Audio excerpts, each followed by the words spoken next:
autism. But let's be abundantly clear here. The data is absolutely clear on this issue, and it's clear thanks to decades of studies based on data from hundreds of thousands of patients. But despite that broad scientific consensus, RFK Jr. has for years been one of the most prominent anti-vaccine advocates in the world. And he continues to push the repeatedly debunked claim that vaccines can cause autism. So I think we should take a second to talk about the origin of that theory, since the guy who might or may not, who knows, be our next HHS secretary can't seem to let go of it. As Vox has reported, concerns about a possible tie between vaccine and autism spiked after a 1998 study in the UK on the MMR vaccine. And that study was led by a now discredited former physician and researcher by the name of Andrew Wakefield. You can see him there. Now, at the time, his study was so worrying that it understandably got a lot of attention. But under closer scrutiny, his theory began to unravel before being completely discredited. And for good reason. Because, see, the study drew its conclusions from only 12 children, even though the vaccine in question was administered to literally millions of children around the world every year. And even with such a small sample size, Wakefield still manipulated the data, presumably to get his intended result. As one investigative journalist found, no case was free of misreporting or alteration.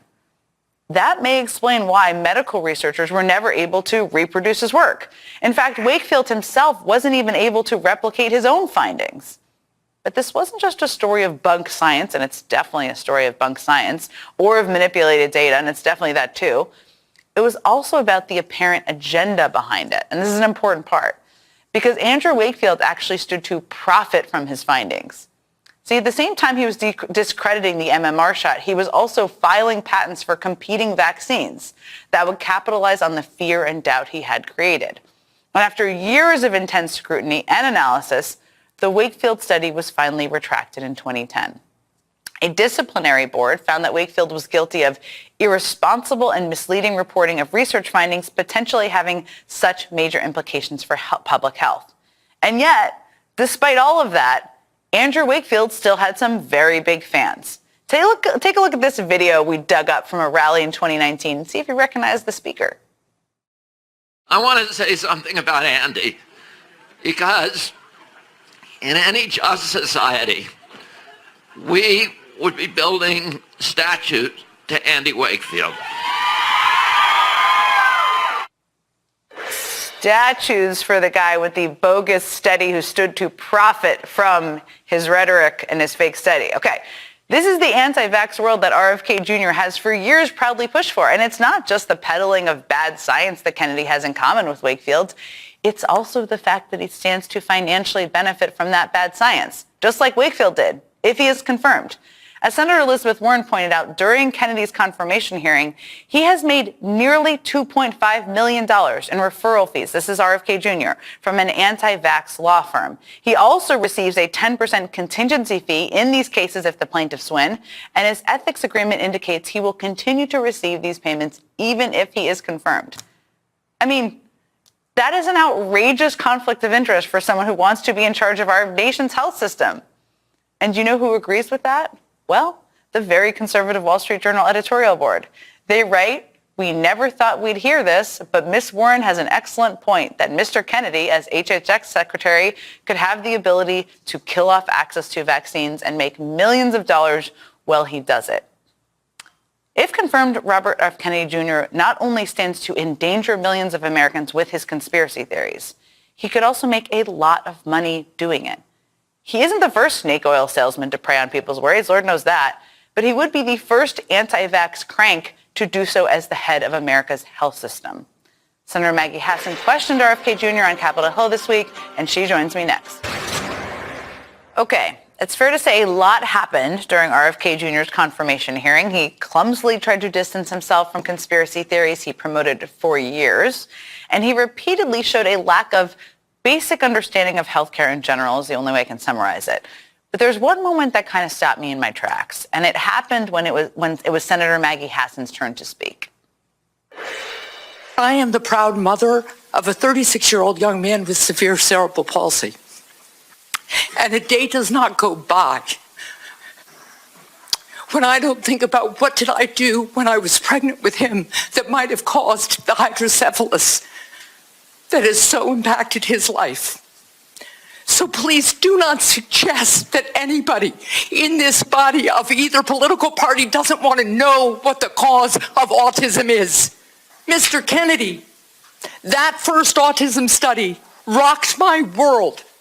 And like every mother, I worried about whether, in fact, the vaccine had done something to my son. And you know what? It was a tiny study of about 12 kids. And over time, the scientific community studied and studied and studied and found that it was wrong. And when you continue to sow doubt about settled science, it makes it impossible for us to move forward. So that's what the problem is here. It's the relitigating and rehashing and continuing to sow doubt so we can't move forward, and it freezes us in place. And joining me now is Democratic Senator Maggie Hassan of New Hampshire. Senator, that was such a powerful moment. I think any parent who has a child of any age could not have not been moved by that moment. I've watched it multiple times, and I was getting a little choked up watching it then. But I just want to start by asking you about your decision to talk about your personal experience and your son, because you don't do that all the time, but you did that in the hearing. Right. Thanks for having me on, Jen. Look, I did not go into that hearing planning to talk about Ben. But what occurred to me, I'd been in the previous day's hearing as well as Thursday's hearing, and I was listening to the back and forth as Mr. Kennedy wouldn't acknowledge that vaccines do not cause autism. And what had begun to creep into the conversation among senators was questioning by some on the Republican side about whether Democrats really wanted to get to the cause of autism. And I thought, this is where this nominee has taken us. Mm-hmm. Everybody wants to understand what autism is and how it is caused so we can prevent it and we can treat it as best we can for those who already have the condition. And so I thought it was really important to take us back to this baseline that we all want our children to be healthy and well. And the danger of Bobby Kennedy Jr. here is that he relitigates all this stuff. I don't know precisely why. You did a very good job in your overview of suggesting some reasons. But we have precious tax dollars. We have precious time. They need to be invested in building on the science that we are beginning to have about the causes of autism and so many other conditions and diseases. And in the meantime, we also need a Secretary of HHS who knows about the department's obligations of treating and caring for people who do have these conditions. That's about the Medicaid program, among other things, which the Republicans are proposing to cut in massive ways. So it's both the divisiveness and his, as I said in my comments, freezing us in place when we should be moving forward with our energy and our investments to find cures, but it's also his complete lack of understanding of what the agency he's been nominated to lead does and what it will mean to Americans all across the country if Medicaid is cut so people are thrown out of nursing homes or disabled kids can't get the care or schools can't get the supports they need so that people like my son could go to school. That was what was so troubling, along with a whole lot of other things, but that's what was going through my head at the time. Such a powerful reminder of how much this department impacts millions of people across the country, human beings.